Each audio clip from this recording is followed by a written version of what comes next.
أعوذ بالله من الشيطان الرجيم. بسم الله الرحمن الرحيم. إن الذين قالوا ربنا الله ثم استقاموا تتنزل عليهم الملائكة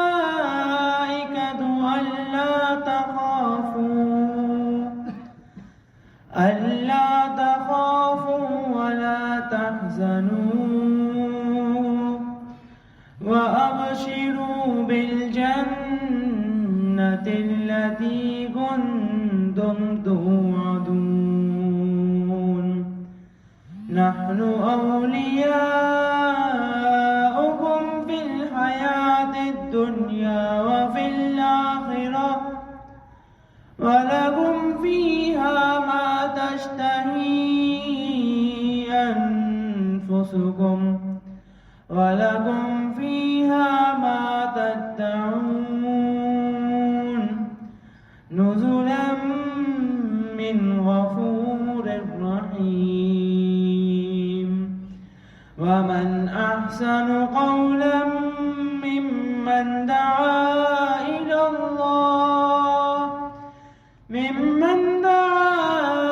الله وعمل صالحا وقال إنني من المسلمين. ولا تستوي الحسنة ولا السيئة ادفع بالتي هي أقوم فإذا الذي بينك وبينه عداوة كأنه ولي حميم. وما يلقاها إلا الذين صبروا وما يلقاها إلا ذو حظ عظيم. صدق الله العظيم.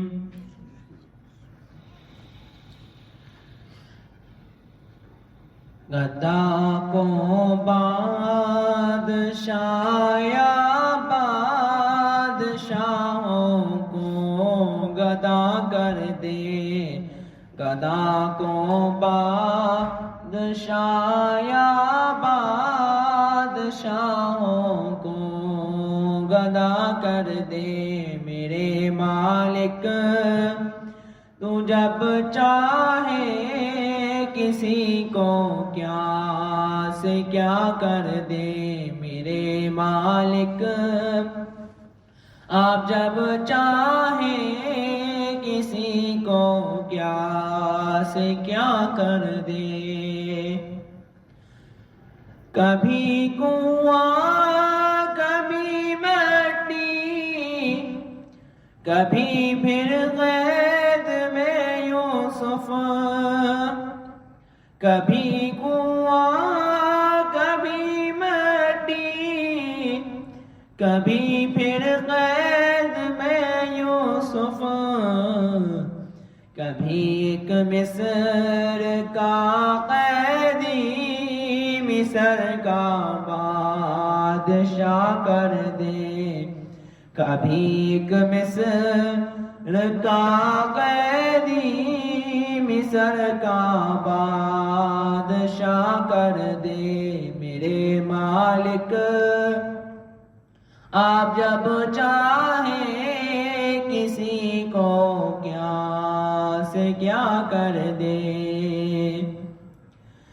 اور میرے اللہ کی رحمت اور عنایت دیکھیے شامی. اور میرے اللہ کی رحمت اور عنایت دیکھیے شامی. کہ موسیٰ لینے جائے آگ پیغمبری عطا کر دے. کہ موسیٰ لینے جائے عطا کر دے میرے مالک، آپ جب چاہیں کسی کو کیا سے کیا کر دے، گدا کو بادشاہ یا بادشاہوں کو گدا کر دے میرے مالک، آپ جب چاہیں کسی کو کیا سے کیا کر دے۔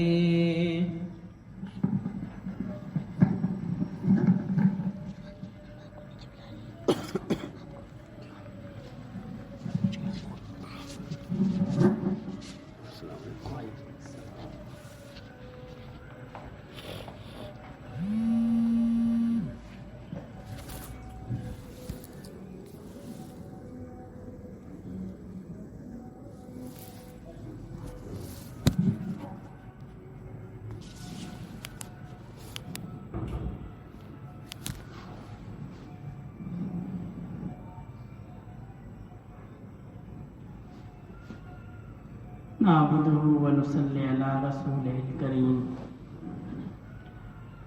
أما بعد، أعوذ بالله من الشيطان الرجيم، بسم الله الرحمن الرحيم، قال الله تعالى في القرآن المجيد: إن كنتم تحبون الله فاتبعوني يحببكم الله ويغفر لكم ذنوبكم والله غفور رحيم۔ وقال النبي صلى الله عليه وسلم: المرء مع من أحب، أو كما قال عليه الصلاة والسلام۔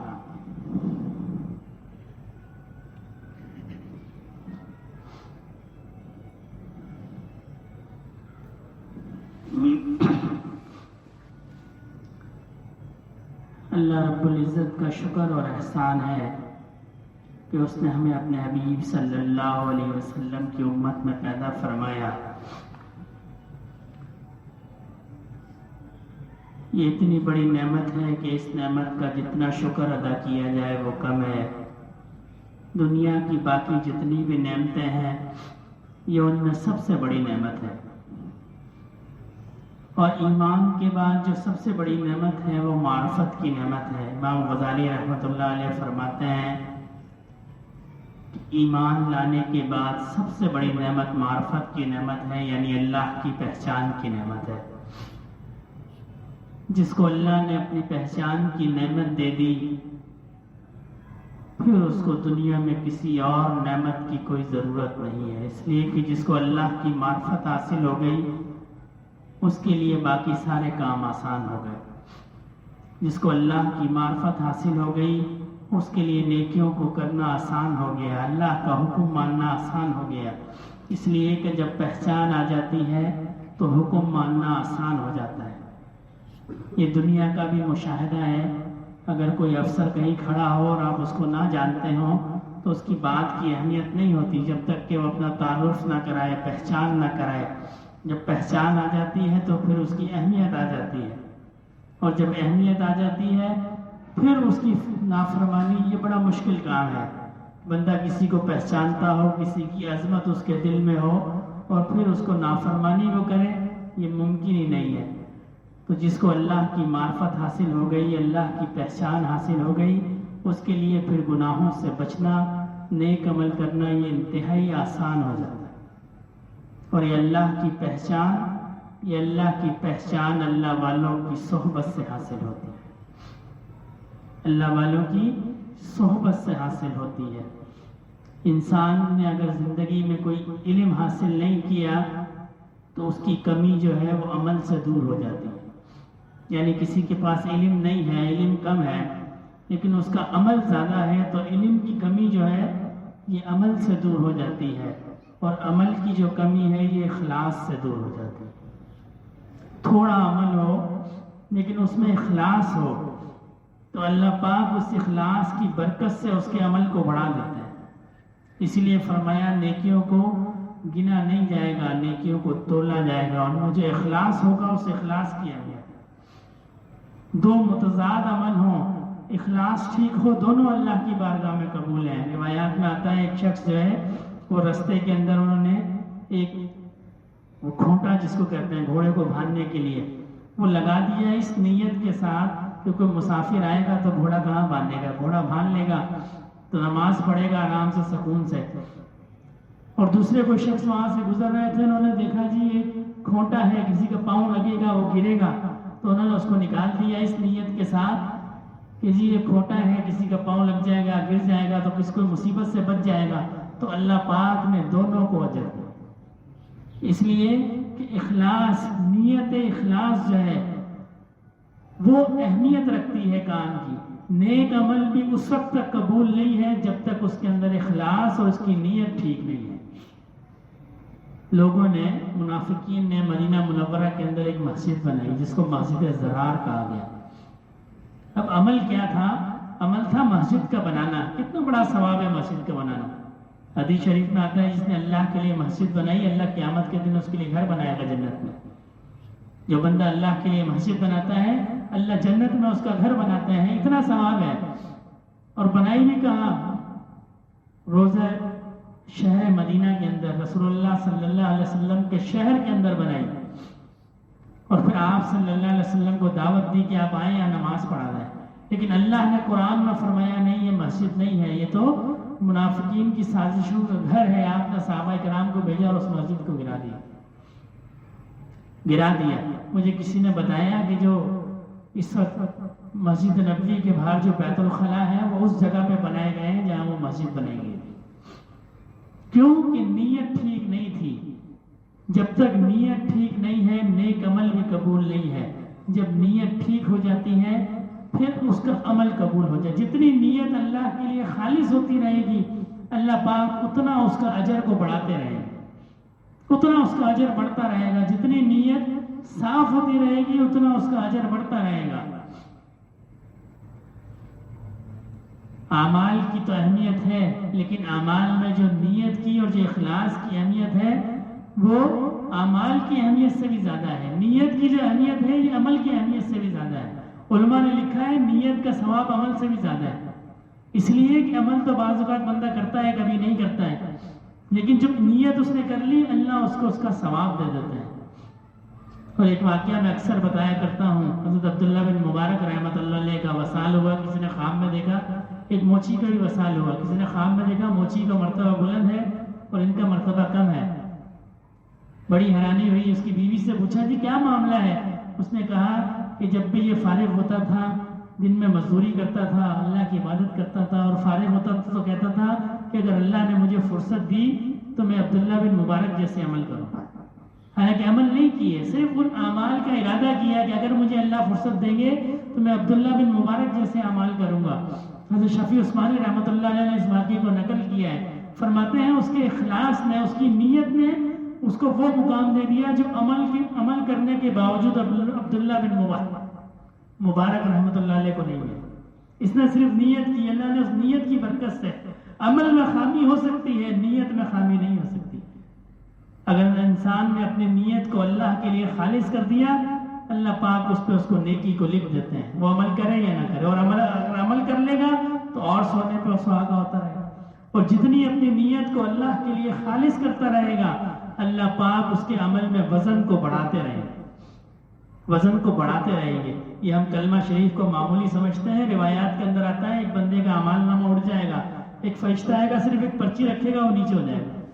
اس پہ کیا ہوگا؟ اخلاص سے پڑھا ہوا لا الہ الا اللہ محمد رسول. آج ہم کہتے ہیں جی کوئی خاص عمل ہو ہمارے لیے, یہ سب سے خاص عمل ہے.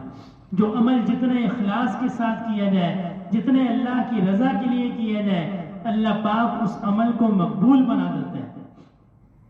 اور جس عمل میں اخلاص نہیں ہے اس عمل کی کوئی اہمیت نہیں ہے. روایات میں آتا ہے کہ قیامت کے دن جب سب سے پہلے جہنم میں جن لوگوں کو ڈالا جائے گا ان میں عالم ہوگا, عالم کو کھڑا کیا جائے گا, اس سے کہا جائے گا جی تم نے علم کیوں حاصل کیا؟ وہ کہیں گے اللہ پاک آپ کی رضا کے لیے. اللہ پاک فرمائیں گے نہیں, تم نے تو علم کو اس لیے حاصل کیا کہ لوگ تمہیں عالم کہیں.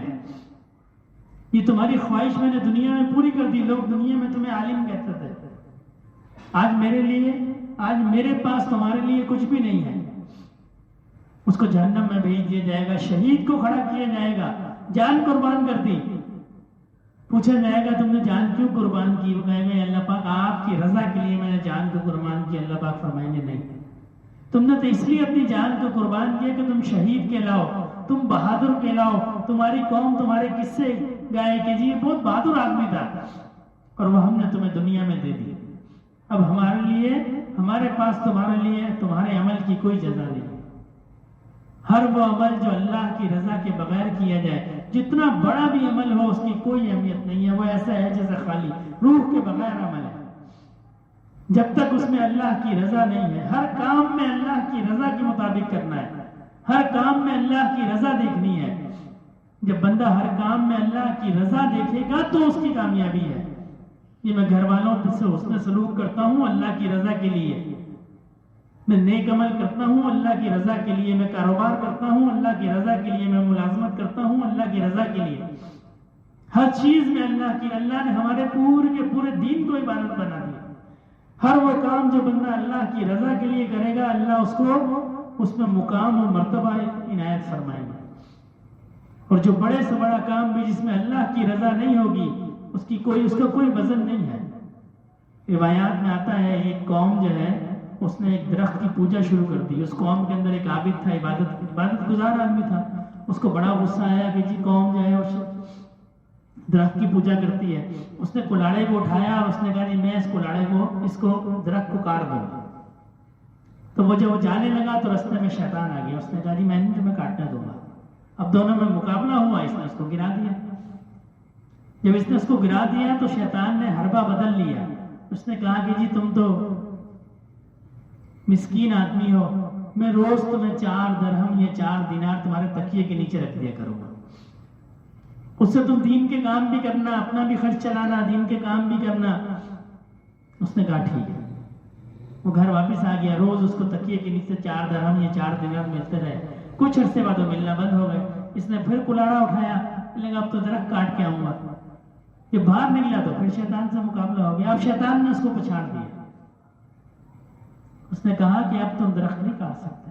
پہلے تم میں قوت جو تھی وہ ایمان کی قوت تھی, وہ اللہ کی رضا کی قوت تھی. پہلے تم اس نیت سے آتے تھے کہ اللہ کی رضا کے لیے میں اس درخت کو کاٹوں گا. اب تو تم پیسے کے لیے آ رہے ہو. اب تم میں قوت نہیں ہے. یہ ہمارے اعمال میں جو قوت نہیں ہے اس کی بنیادی وجہ ہماری نیتوں کا ٹھیک نہ ہونا ہے. ورنہ صحابہ کرام کے اعمال میں تو ایسی اللہ نے قوت رکھی تھی, اعمال تو دور کی بات, ان کی زبان میں بھی اللہ نے قوت رکھی, ان کے چلنے میں اللہ نے قوت رکھی. حضرت سعد بن ابی وقاص کو دریا گزارنے کا معاملہ پیش آیا. آپ نے لشکر کو کہا چلو بھائی بسم اللہ پڑھو اور دریا کے اوپر سے گزر جاؤ. پورے کا پورا لشکر گھوڑوں سمیت دریا کے اوپر سے گزر گیا. کہتا ہے ایک سپاہی کا پیالہ گر گیا, وہ بھی دریا نے اٹھا کے باہر پھینک دیا. کیونکہ ان کا ہر عمل اللہ کی رضا کے لیے ہوتا تھا. ہمارا عمل اللہ کی رضا کے لیے کم ہے, ہمارے اعمال کے اندر اخلاص کم ہے. ایک تو ہمیں یقین نہیں ہے, جو سب سے بڑا ہمارے ساتھ مسئلہ ہے. ہمیں اللہ کی ذات پہ یقین نہیں ہے. ہمارے یقین کی کمی ہے کہ ہم ہر جگہ دھکے کھاتے ہیں. اگر ہمارا اللہ کی ذات پہ یقین بن جائے پھر جو ہے کہیں بھی دھکے کھانے کی ضرورت نہیں ہے. وہ ایک دیہاتی تھا, وہ مولوی صاحب بیان کر رہے تھے کہ جی بسم اللہ الرحمن الرحیم پڑھو اور ہر کام ہو جاتا ہے. تو وہ دیہاتی جو ہے وہ دریا کے پار رہتا تھا, تو وہاں سے وہ کشتی والے کو ایک سکہ دے کے اس طرف آتا تھا, شام میں پھر سکہ دے کے واپس جاتا تھا. تو اس کے دل میں آیا کہ بھئی میرا تو کام ہو گیا. وہ صبح پھر وہاں سے نکلتا, بسم اللہ پڑھتا اور دریا پار کر لیتا, پھر بسم اللہ پڑھتا, شام میں واپس آیا تھا. معمول چلتا رہا. ایک دو مولوی صاحب سے کہنے لگا جی میں آپ کی دعوت کرتا ہوں. ٹھیک ہے جی. اب دریا کے کنارے آیا, کہنے لگے جی چلیں. انہوں نے کہا جی کشتی کہاں ہے؟ لیکن کشتی کی کیا ضرورت ہے, یہ تو میں روز آپ نے تو فرمایا تھا جی بسم اللہ الرحمن الرحیم پڑھو اور دریا پار کر لو, تو میں بسم اللہ پڑھتا ہوں اور دریا پار کر لیتا ہوں. یہ یقین کا معاملہ ہے. جب بندے کا اللہ پہ یقین بن جاتا ہے پھر اس کی توجہ جو ہے وہ اسباب سے ہٹ جاتی ہے. پھر اس کی توجہ اسباب پہ ہٹ جاتی ہے. نبی کریم صلی اللہ علیہ وسلم نے جب ہجرت فرمائی تو غار ثور کے اندر آپ نے قیام فرمایا. تو حضرت ابوبکر صدیق رضی اللہ عنہ فرماتے ہیں کہ کفار کی جو آوازیں تھی قدموں کی وہ مجھے غار کے دروازے پہ محسوس ہوئی. تو میں نے رسول اللہ صلی اللہ علیہ وسلم سے عرض کی کہ رسول اللہ آج ہم پکڑے گئے، بالکل دروازے تک وہ آ گئے ہیں. تو آپ نے فرمایا لا تحزن ان اللہ معنا، ڈرو نہیں اللہ ہمارے ساتھ ہے. لا تحزن ان اللہ معنا، تم ڈرو نہیں اللہ ہمارے ساتھ ہے. جب بندے کا اللہ کے ساتھ ایسا معاملہ ہو جائے پھر بندے کو کسی چیز کی ضرورت نہیں لگتی. اس کو کہتے ہیں معرفت، پہچان. ایسا جب بندے کا اللہ کے ساتھ معاملہ ہو جائے کہ ہر معاملے میں پھر اس کو اللہ پاک کی مرضی نظر آتی ہے، اللہ پاک سے اس کو رابطہ. ڈرو نہیں اللہ ہمارے ساتھ ہے. آج ہمارے ساتھ ایسا معاملہ نہیں ہے، اس لیے کہ ہمارا اللہ پہ جو محبت اور اللہ پہ جو یقین کا معاملہ ہے وہ کمزور پڑ گیا ہے. اور کمزور کیوں پڑ گیا ہے؟ ہم نے گناہ کر کے اپنے دل کو سیاہ کر لیا ہے. جب دل سیاہ ہو گیا تو پھر اللہ سے جو محبت کا معاملہ ہے وہ کمزور ہو گیا.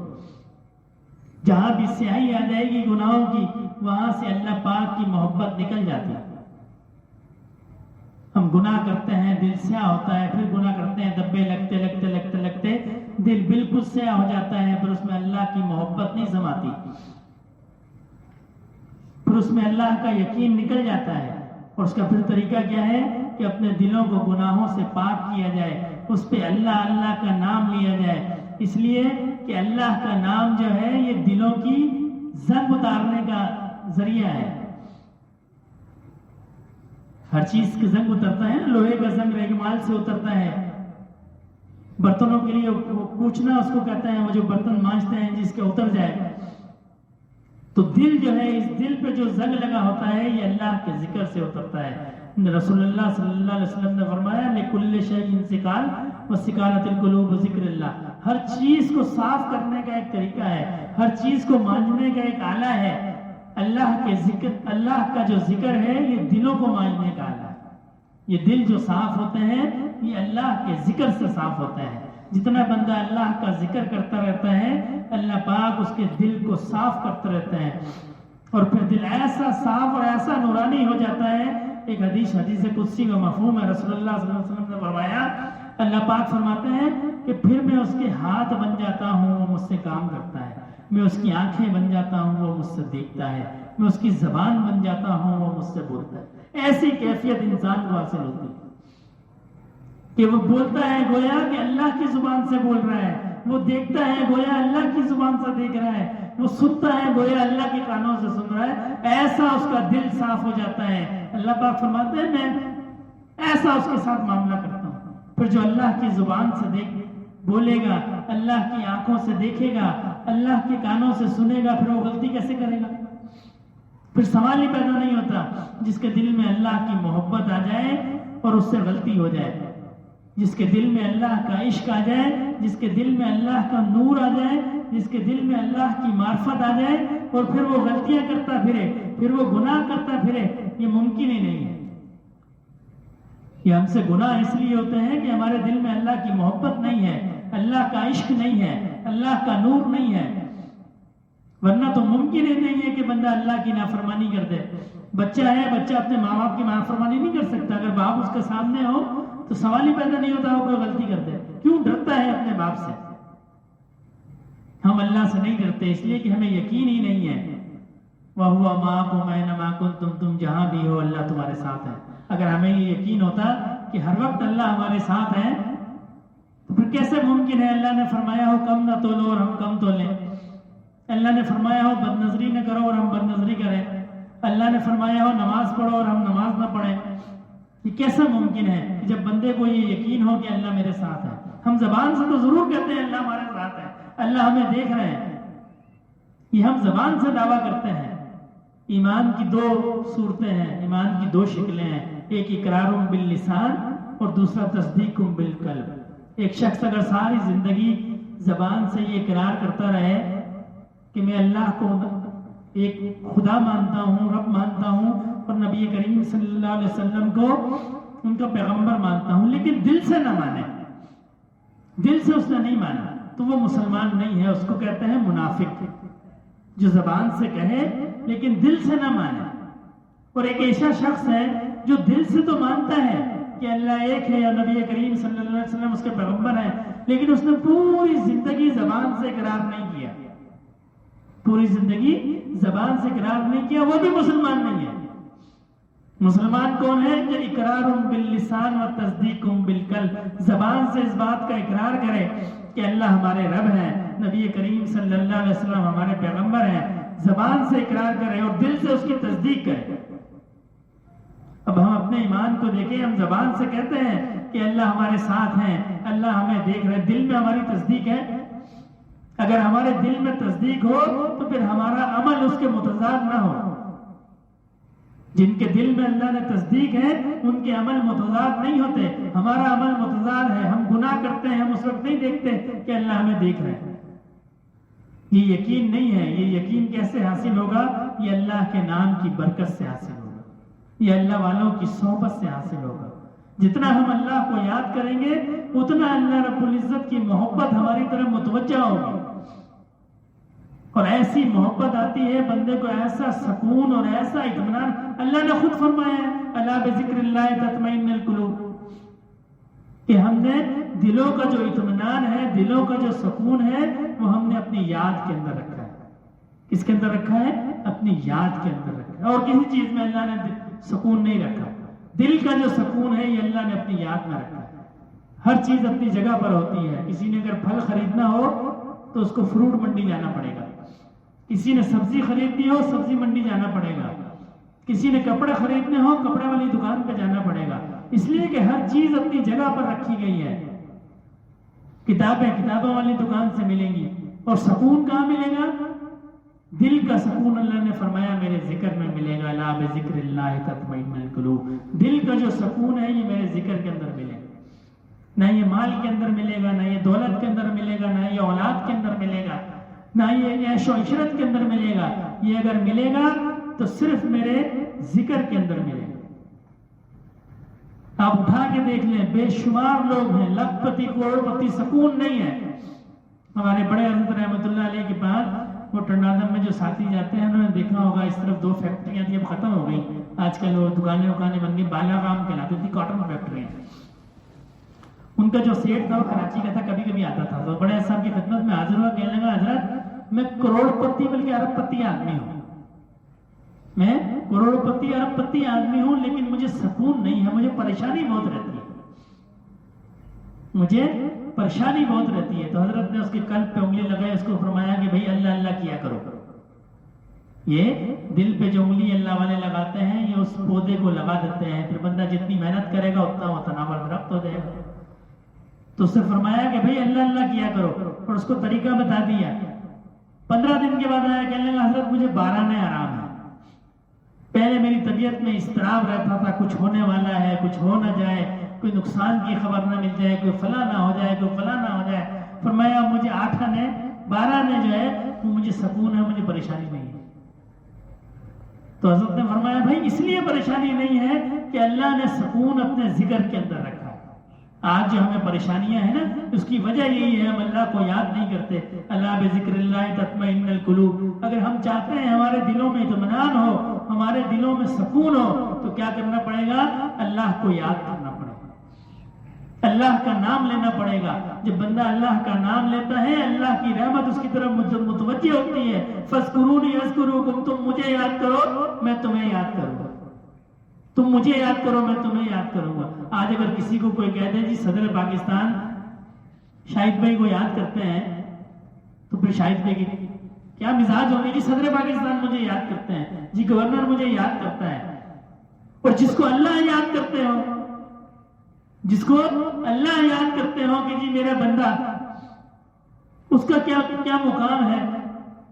جس کو اللہ نے یاد کیا، جب بندہ اللہ کو یاد کرتا ہے پھر اللہ اس کو یاد کرتا ہے، اور بندہ تنہائی میں اللہ کو یاد کرتا ہے، اللہ عرش پہ اس کو یاد کرتا ہے۔ بندہ انسانوں کی مجلس میں اللہ کو یاد کرتا ہے، اللہ فرشتوں کو اکٹھا فرماتے ہیں پھر اس کو یاد کرتا ہے کہ میرے بندے نے مجھے یاد کیا ہے۔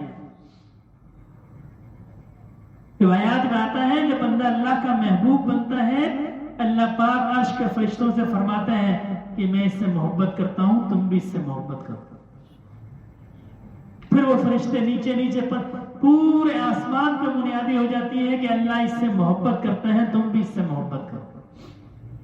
یہ ایسا اللہ کے نام کی برکت ہے، یہ اللہ سے محبت کا ایسا تعلق ہے۔ ابراہیم علیہ السلام کو جب آگ میں پھینکا گیا تو فرشتے آسمانوں سے آتے تھے اور عرض کرتے تھے کہ اللہ کے رسول آپ حکم دیں ہم آگ کو بجھا دیں، تو آپ فرماتے تھے بھائی اللہ نے تمہیں فرمایا، کہتے تھے نہیں اللہ نے نہیں فرمایا، ہم محبت کی وجہ سے آتے ہیں۔ یعنی یہ معلوم ہوا کہ جو اللہ کا بندہ ہوتا ہے، جو اللہ کا نام لینے والا ہوتا ہے، اللہ کی نورانی مخلوق، اللہ کی مخلوق اس سے محبت کرتی ہے۔ تو فرشتے عرض کرتے تھے کہ اللہ کے رسول ہم تو محبت کی وجہ سے آئے ہیں۔ پھر ان کا عشق بھی ایسا ہی تھا، وہ فرماتے تھے نہیں، جب تک اللہ پاک نہیں فرمائیں گے، اللہ تو دیکھ رہے ہیں، اللہ تو دیکھ رہے ہیں نا میرا معاملہ۔ پھر اللہ نے آگ کو حکم دیا، کسی مخلوق سے مدد نہیں لی، آگ کو حکم دیا یا نار کونی بردن و سلاما علی ابراہیم، آگ ٹھنڈی ہو جا، کون سی والی؟ سلامتی والی ٹھنڈی ہو جائے ابراہیم پر۔ تو جب بندہ اللہ کا محبوب بنتا ہے، پوری مخلوق اس کی خدمت میں لگ جاتی ہے۔ پھر اس کے بعد نیچے جو زمین کی جو مخلوق ہے ان کو پتہ چل جاتا ہے جی اللہ اس بندے سے محبت رکھتا ہے، اللہ اس بندے سے محبت رکھتے ہیں، تم بھی محبت رکھو۔ پھر اللہ پاک مخلوق کا رجوع اس کی طرف کر دیتا ہے۔ اللہ کو یاد کرنا یہ معمولی بات نہیں ہے۔ حضرت نوری رحمۃ اللہ علیہ ایک بزرگ گزرے ہیں، تو دو شخص جو تھے درویش ان کی زیارت کے لیے تشریف لے گئے۔ انہوں نے سوچا بھی حضرت کی زیارت کر لیتے ہیں۔ تو جب شہر کے قریب پہنچے تو دیکھا فصیل کے اوپر دو بلیاں ہیں، یہ جانور ہوتے ہیں بلیاں۔ تو اللہ نے ان کو بصیرت دی، تو انہوں نے بلی کی آواز سنی۔ ایک بلی نے دوسری بلی سے کہا جی جو نوری ہیں وہ فوت ہو گئے۔ تو یہ جو درویش تھے ان کے دل میں خیال آیا کہ بھئی ہم تو ان کی زیارت کے لیے تشریف لا رہے تھے، اب وہ فوت ہو گئے، چلو قبر پہ ہم فاتحہ پڑھ لیں گے۔ جب وہاں گئے تو دیکھا حضرت بیٹھے ہوئے۔ عرض کی کہ حضرت ہم جب شہر کی فصیل پہ تھے تو وہاں ہم نے بلیوں کے منہ سے ایسے الفاظ سنے۔ فرمایا ہاں میں اللہ کی یاد سے غافل ہوا تو یہ اعلان ہو گیا کہ جی مر گیا، نوری مر گیا۔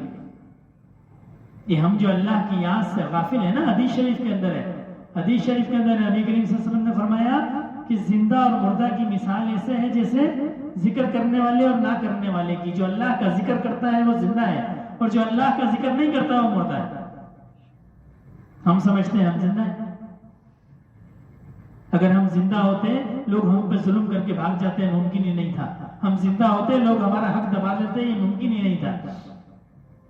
میں کہیں پڑھ رہا تھا مدینہ شریف میں ایک بزرگ تھے، ایک چور جو ہے وہ ان کے پیسے دبا کے بھاگا، یعنی چھینا ہاتھ سے بھاگ گیا۔ جب وہ بھاگ کے گلی کے موڑ پہ باہر نکلا اس کو نظر آنا بند ہو گیا۔ اچھا پھر وہ واپس پیچھے دیکھتا تو نظر آتا، آگے دیکھتا تو نظر نہ آتا۔ پھر اس نے پیسے ان کو دیے، معذرت کی، دیکھا سامنے راستہ کھلا ہوا ہے۔ پھر اس کو یہ ہوا اشکال کہ نہیں میرا وہم ہے، یہ مجھے وہم ہو گیا۔ پھر جھپٹا مارا، پھر بھاگ گیا، جب پھر بھاگا تو پھر راستہ بند ہو گیا۔ جب تیسری دفعہ ہو گیا پھر توبہ کی کہ مجھ سے غلطی ہو گئی۔ اگر آج ہم زندہ ہوں تو ہمارے ساتھ بھی ایسے ہی معاملہ ہو۔ ہم زندہ نہیں ہیں اس لیے کہ ہم اللہ کو یاد نہیں کرتے، دل تو ہمارے مردہ ہیں، دل تو اللہ کے ذکر سے زندہ ہوتے ہیں۔ سانس کے چلنے سے دل زندہ نہیں ہوتے، اللہ کے ذکر سے دل زندہ ہوتے ہیں۔ اور جن کی قلوب کو اللہ نے زندہ کر دیا پھر موت بھی ان کا کچھ نہیں بگاڑ سکتی۔ جن کے دل اللہ کی یاد میں زندہ ہو گئے، جن کے دل اللہ کے ذکر سے زندہ ہو گئے، پھر موت بھی ان کا کچھ نہیں بگاڑ سکتی۔ ہم تو مردہ ہیں، ہم نے اپنے دل کو اللہ کے ذکر سے زندہ نہیں کیا، اس لیے ہمارے ساتھ معاملہ بھی مردوں والا ہے۔ کوئی آتا ہے ہمارا حق دبا کے چلا جاتا ہے، کوئی ظلم کر کے چلا جاتا ہے، کوئی زیادتی کر کے چلا جاتا ہے، کوئی پریشانی آ جاتی ہے، کیونکہ ہمارا حساب بھی مردوں جیسا ہے۔ اگر ہم زندہ ہوتے، اللہ کو یاد کرنے والے ہوتے تو قطعاً یہ معاملہ نہیں ہوتا۔ جو لوگ اللہ کو یاد کرتے ہیں اللہ پھر ان کو مقامات عطا فرماتے ہیں، اللہ ان سے زیادہ محبت کرتے ہیں۔ تو دعا فرمائے اللہ رب العزت ہمیں اپنی یاد کی توفیق عطا فرمائے۔ اللہ کی یاد تو ایسی چیز ہے جو ہمہ وقت ہے، یعنی ہر وقت اللہ کی یاد ہے۔ کوئی اور عبادت ایسی نہیں ہے جو ہمہ وقت ہو۔ نماز ہے اس کا ایک وقت ہے، روزہ ہے اس کا ایک وقت ہے، تلاوت ہے اس کا ایک وقت ہے، جتنی بھی عبادات ہیں سب کا ایک وقت ہے، لیکن اللہ کی یاد ایسی چیز ہے اس کا کوئی بھی وقت نہیں ہے، یہ ہمہ وقت ہے۔ اور جو بندہ ذاکر ہوگا، اللہ کو یاد کرنے والا ہوگا، ہر حال میں اللہ کو یاد کرے گا تو جب اس کی موت آئے گی تو کس حال میں آئے گی؟ اللہ کو یاد کرتے ہوئے آئے گی۔ جب ہر وقت اللہ کو یاد کرتا ہے تو موت کس وقت آئے گی؟ جب اللہ کو یاد کرتے ہوئے آئے گی۔ اور جس کو موت اللہ کو یاد کرتے ہوئے آ گئی تو اس کا تو پھر بیڑا پار ہے۔ تو دعا فرمائے اللہ رب العزت ہمیں ذکر کی توفیق عطا فرمائے۔ تمام ساتھی 3 دفعہ استغفار، 10 دفعہ درود شریف، 10 دفعہ تیسرا کلمہ، 11 دفعہ سورہ اخلاص اور 1 دفعہ سورہ فاتحہ۔ استغفر اللہ۔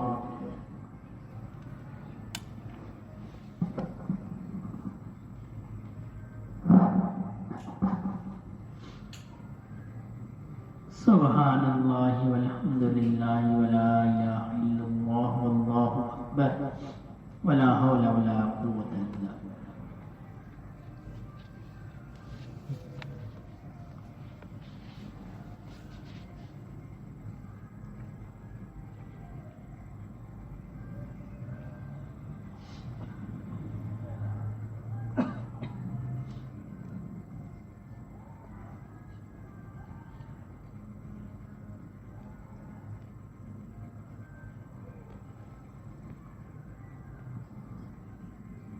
قل هو الله احد الله الصمد لم يلد ولم يولد ولم يكن له كفوا احد۔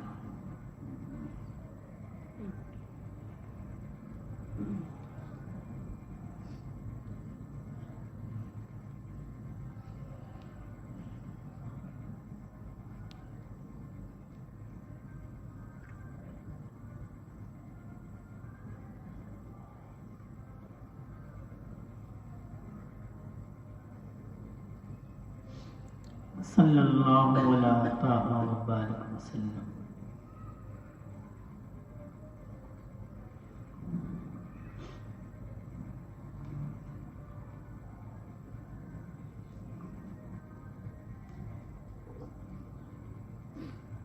الحمد للہ رب العالمین الرحمن الرحیم مالک یوم الدین ایاک نعبد و ایاک نستعین اهدنا الصراط المستقیم صراط الذین انعمت علیہم غیر المغضوب علیہم ولا الضالین۔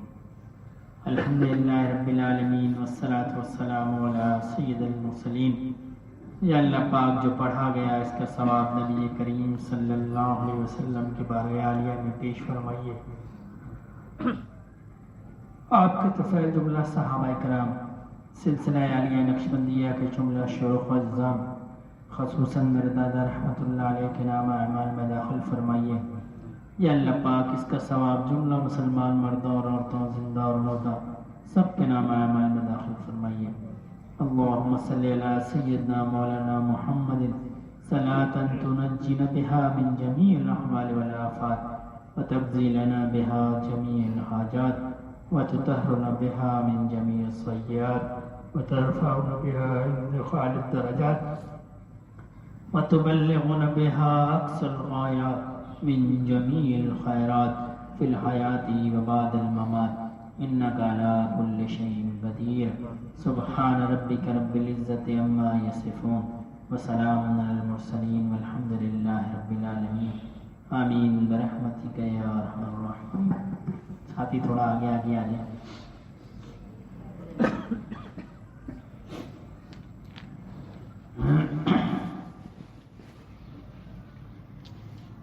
آنکھوں کو بند کر لیں، اپنی توجہ دل کی طرف اور دل کی توجہ اللہ رب العزت کی ذات کی طرف۔ یہ گمان رکھنا ہے کہ اللہ کی محبت اور رحمت میرے دل میں آ رہی ہے اور اس کی برکت سے میرا دل روشن ہو رہا ہے۔ جہاں اللہ کی محبت آتی ہے وہاں دل روشن ہو جاتا ہے۔ جب بندہ اللہ کو یاد کرتا ہے تو اس پہ پھر مختلف کیفیات آتی ہیں۔ اس کو تصوف کی اصطلاح میں بست کی کیفیت کہتے ہیں۔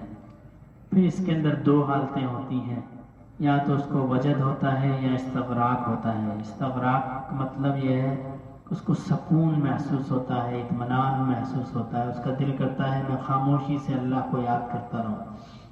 اور جس سالک کو وجد کی کیفیت ہوتی ہے اس کا دل کرتا ہے کہ میں چیخیں ماروں، میں خوشی کا اظہار کروں۔ تو اس میں 2 طرح کی کیفیت ہوتی ہیں وجد کے اندر بھی، ایک جلال تجلی ہوتی ہے اور ایک جمال تجلی ہوتی ہے۔ جس کو جلال تجلی ہوتی ہے وہ روتا ہے، دھاڑے مارتا ہے، چیختا چلاتا ہے، اور جس کو جمال تجلی ہوتی ہے وہ خوشی کا اظہار کرتا ہے۔ تو جس سالک پہ جو کیفیت ذکر کے دوران آئے وہ اس کو دبائے نہ، بلکہ اس کیفیت کو رہنے دے۔ کیفیات کو دبانا ٹھیک نہیں ہے جسمانی طور پہ بھی، لہذا لیکن خود سے شور کرنا یا اپنی طرف سے کسی ساتھی کو کوئی کیفیت ہو تو اس کو دیکھ کے خود بھی نعرے مارنا یہ ٹھیک نہیں ہے، یہ بے ادبی ہے۔ ہمارا طریقہ یہ ہے کہ دل میں اللہ کو یاد کرے، پھر اس کو اگر کوئی کیفیت حاصل ہوتی ہے تو ٹھیک ہے، نہیں ہوتی تو جب بھی ٹھیک ہے۔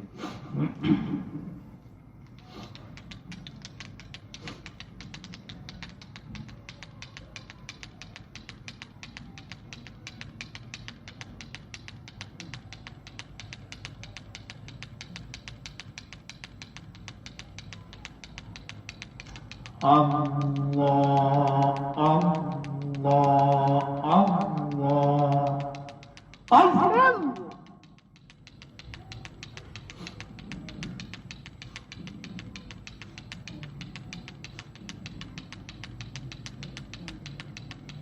انما المؤمنون الذين اذا ذكر الله وجلت قلوبهم وَإِذَا تُلِيَتْ عَلَيْهِمْ آيَاتُهُ زَادَتْهُمْ إِيمَانًا وَعَلَى رَبِّهِمْ يَتَوَكَّلُونَ الَّذِينَ يُقِيمُونَ الصَّلَاةَ وَمِمَّا رَزَقْنَاهُمْ يُنْفِقُونَ۔ اللہ اللہ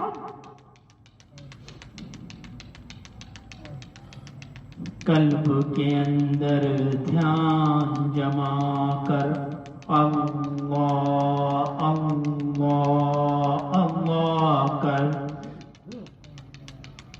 ہر دم عشق کی آگ لگا کر اللہ اللہ اللہ کر۔ وفی انفسکم سورت نورانی وہوا معاکم رمز قرآنی، اینما کنتم ہے خاص نشانی، نحنو اقرب راز کو پا کر اللہ اللہ اللہ کر۔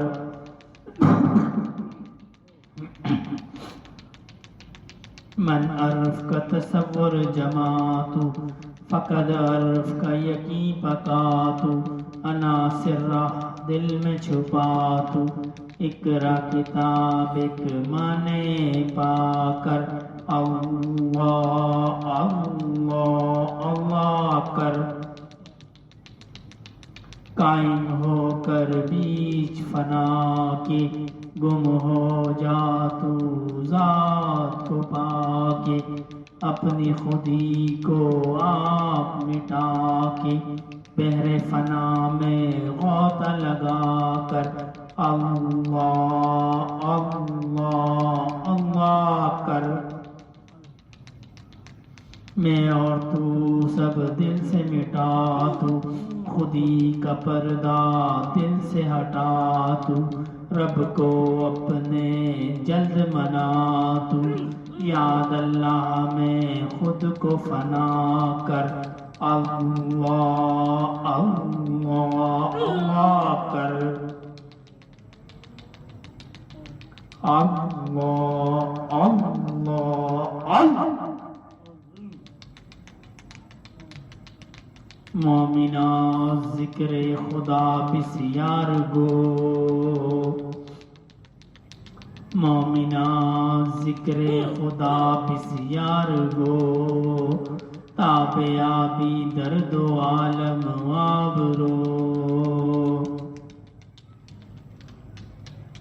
ذکر حق آمد غذائے روح را، ذکر حق مرہم دل مجروح را،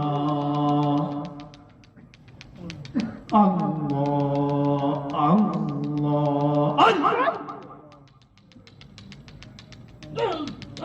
نہ دنیا سے نہ دولت سے نہ گھر آباد کرنے سے، نہ دنیا سے نہ دولت سے نہ گھر آباد کرنے سے، سکون دل کو ہوتا ہے اللہ کو یاد کرنے سے۔ اللہ اللہ اللہ۔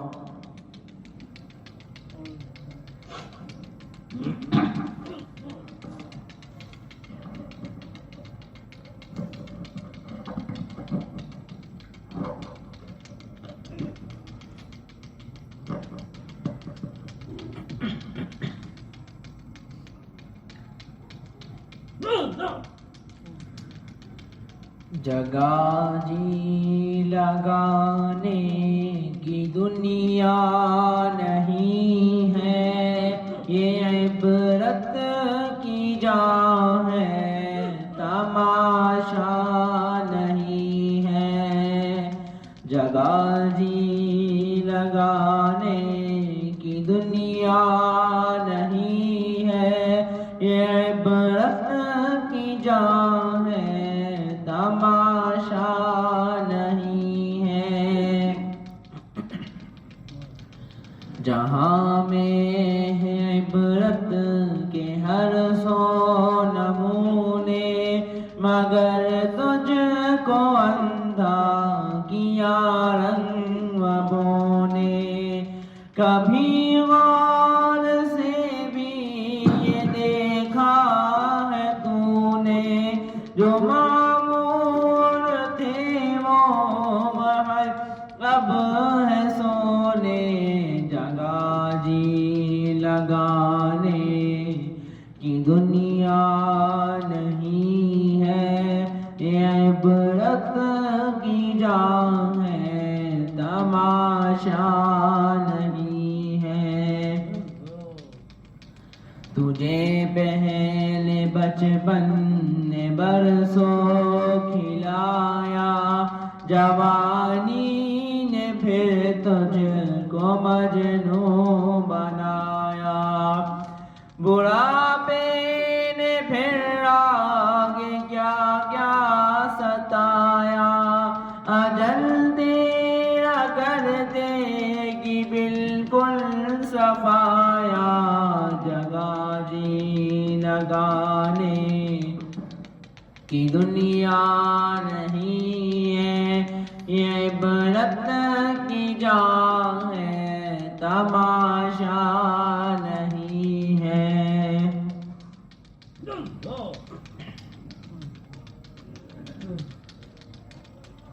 اللہ اللہ اللہ۔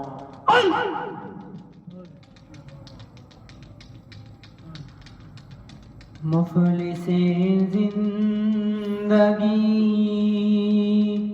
اب نہ سمجھے کوئی، مفلس زندگی اب نہ سمجھے کوئی، مجھ کو عشق نبی اس قدر مل گیا، جگمگائے نہ کیوں میرا سے دروں، جگمگائے نہ کیوں میرا سے دروں۔ ایک پتھر کو آئی نظر مل گیا، جن کی رحمت سے تقدیر انسان کھلے، ان کی جانب ہی دروازہ جان کھلے، جن کی رحمت سے تقدیر انسان کھلے،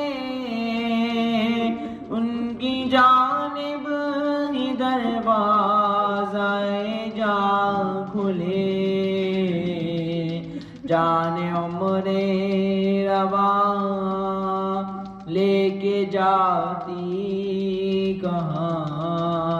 جان عمر رواں لے کے جاتی کہاں؟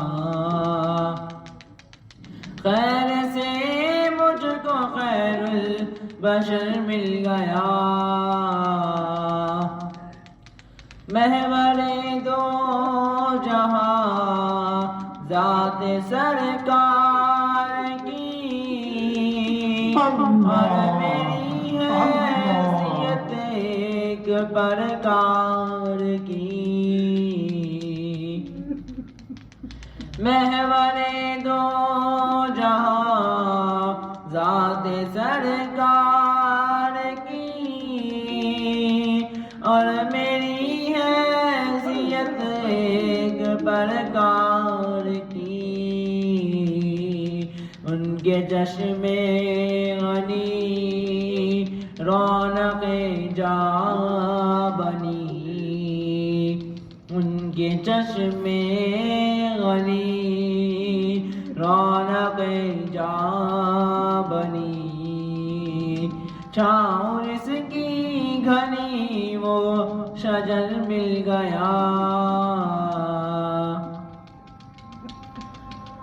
جس طرف سے بھی گزری میری خواہشیں،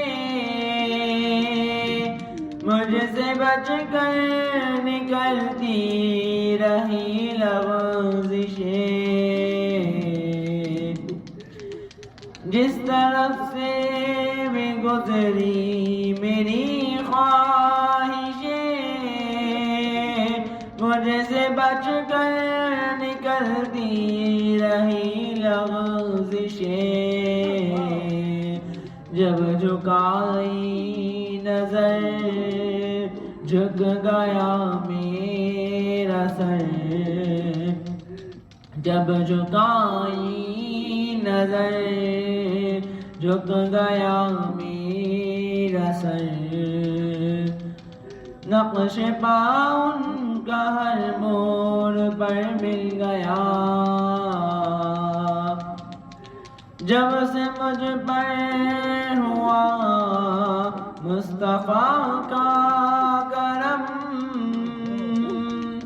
بن گیا دل مظفر چراغ حرم، جب سے مجھ پر ہوا مصطفیٰ کا کرم، بن گیا دل مظفر چراغ حرم، زندگی پھر رہی تھی بھٹکتی ہوئی، زندگی پھر رہی تھی بھٹکتی ہوئی، میری خانہ بدوشی کو گھر مل گیا، مفلس زندگی اب نہ سمجھے کوئی، مجھ کو عشق نبی اس قدر مل گیا، جگمگائے نہ کیوں میرا سے دروں، ایک پتھر کو آئی نظر مل گیا،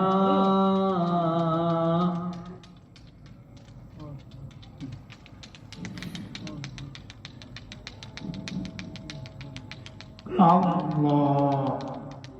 اللہ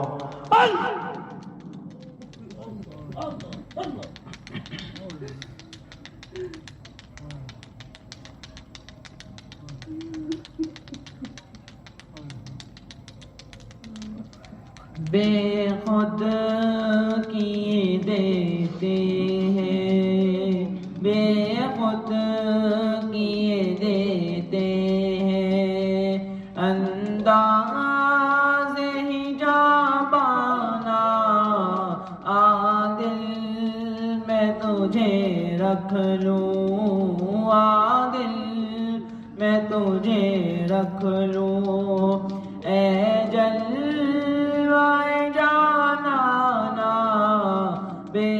خود کیے دیتے ہیں انداز حجابانہ. کیوں آنکھ ملائی تھی، کیوں آگ لگائی تھی، کیوں آنکھ ملائی تھی، کیوں آگ لگائی تھی. اب رخ کو چھپا بیٹھے، اب رخ کو چھپا بیٹھے کر کے ہمیں دیوانہ. بے خود کیے دیتے ہیں انداز حجابانہ. پینے کو تو پی لوں گا پر عرض ذرا سی ہے، پینے کو تو پی لوں گا پر عرض ذرا سی ہے. مرشد میرا ساقی ہو، مرشد میرا ساقی ہو، نقشبندیہ میں خانہ بے خود کیے دیتے ہیں انداز حجابانہ. عادل میں تجھے رکھ لوں اے جلوۂ جانانہ. جی چاہتا ہے تحفے میں بھیجوں میں انہیں آنکھیں، جی چاہتا ہے تحفے میں بھیجوں میں انہیں آنکھیں. درشن کا تو درشن ہو، درشن کا تو درشن ہو، نظرانے کا نظرانہ. اتنا تو کرم کرنا اے چشم کریمہ، اتنا تو کرم کرنا اے چشم کریمانہ. جب جان لبوں پر ہو، جب جان لبوں پر ہو، آپ سامنے آ جانا. بے خود کیے دیتے ہیں انداز حجابانہ.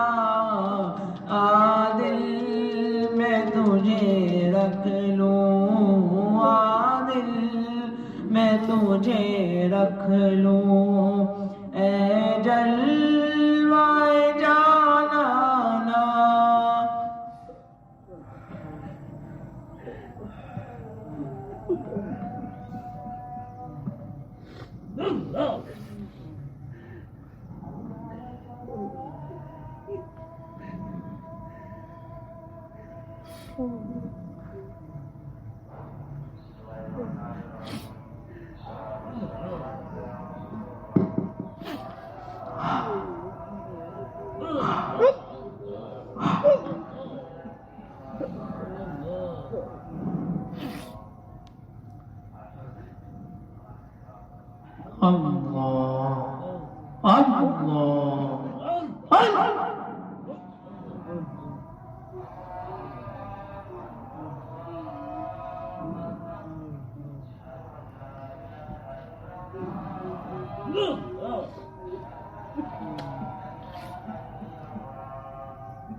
دعائے خیر الحمدللہ رب العالمین الرحمن الرحیم مالک یوم الدین ایاک نعبد و ایاک نستعین اهدنا الصراط المستقیم اهدنا الصراط المستقیم اهدنا الصراط المستقیم صراط الذین انعمت علیہم غیر المغضوب علیہم ولا الضالین ربنا ظلمنا انفسنا وان لم تغفر لنا وترحمنا لنكونن من الخاسرين ربنا لا تؤاخذنا ان نسينا او اخطانا ربنا ولا تحمل علينا إصرا كما حملته على الذين من قبلنا ربنا ولا تحملنا ما لا طاقة لنا به واعف عنا واغفر لنا وارحمنا أنت مولانا فانصرنا على القوم الكافرين ربنا لا تزغ قلوبنا بعد إذ هديتنا وهب لنا من لدنك رحمة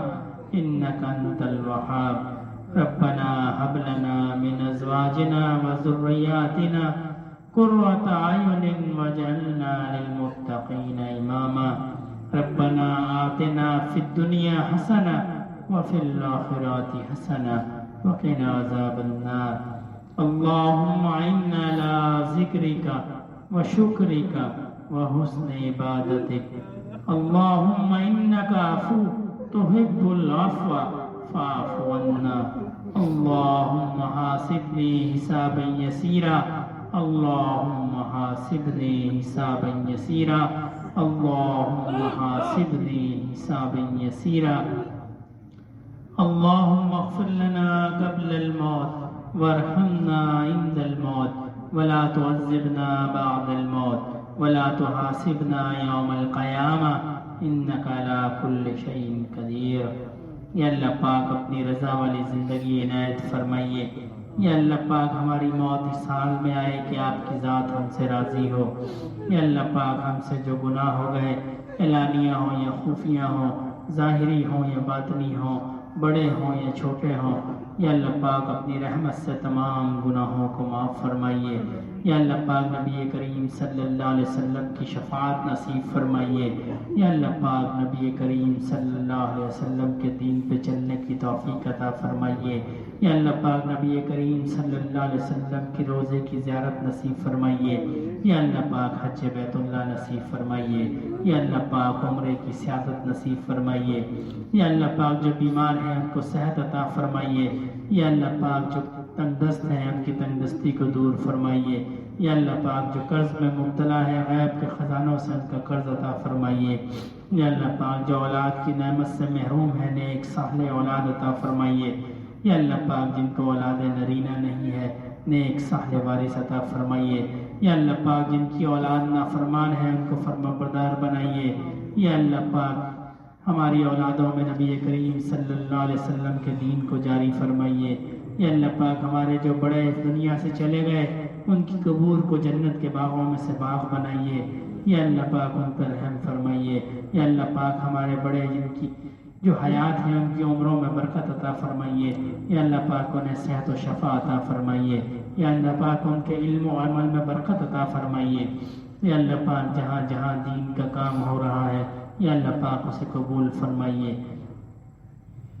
اللهم صل على سيدنا مولانا محمد صلاة تنجينا بها من جميع الأحوال والآفات وتقضي لنا بها جميع الحاجات وتطهرنا بها من جميع السيئات وترفعنا بها عندك أعلى الدرجات وتبلغنا بها أقصى الغايات من جميع الخيرات في الحياة وبعد الممات إنك على كل شيء قدير سبحان ربك رب العزة عما يصفون وسلام على المرسلين والحمد لله رب العالمين آمين برحمتك يا أرحم الراحمين آمين يا رب العالمين